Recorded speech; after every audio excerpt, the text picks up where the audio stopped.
4,500 years ago, Indians were living better than most people do today. Flush toilets, underground drains, multi-story homes, public swimming pools, trade routes across the world, not today, 4,500 years ago.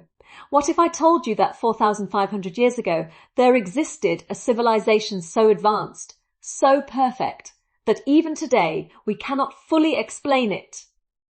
While others lived in mud huts, the people of the Indus Valley lived in proper multi-story brick houses, with courtyards, with drainage, with planning.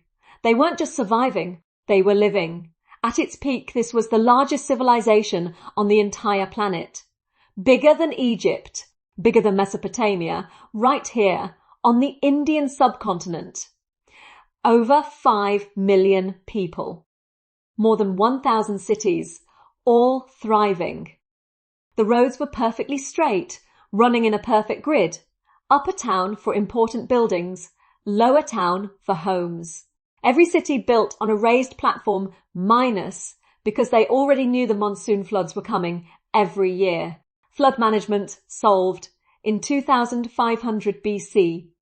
Public wells everywhere, one well for every 3 houses. Clean water for everyone, not just the rich, everyone. Their houses minus multi-story brick, private courtyards, and every single house connected to underground drainage. Covered channels running beneath every street. Inspection holes built in for regular maintenance. And garbage chutes in the walls, minus drop your rubbish in. It disappears outside the city, the world's first waste management system. Some cities today still haven't figured this out. They grew wheat, barley and rice, kept cows, buffalo and sheep, had proper organized marketplaces, a real economy, real trade between real people. And they had style, gold necklaces, copper bangles, carnelian beads so perfectly crafted that modern jewelers are still amazed. Children played with toy carts, dice and board games. Even 4,500 years ago, minus kids were kids. And the Great Bath, the world's first public swimming pool, perfectly waterproofed, surrounded by changing rooms, a community space built for everyone. They traded with civilizations on the other side of the known world. Ships loaded with goods, routes that connected empires. A global economy before the word global even existed.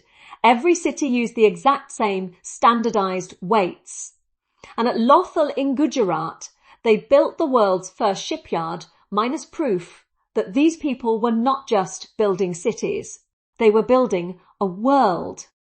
And through all of this minus no palace was ever found, no royal tomb, no weapons, no army barracks. The largest civilization on earth had no king, no dictator, just people living together peacefully for hundreds of years.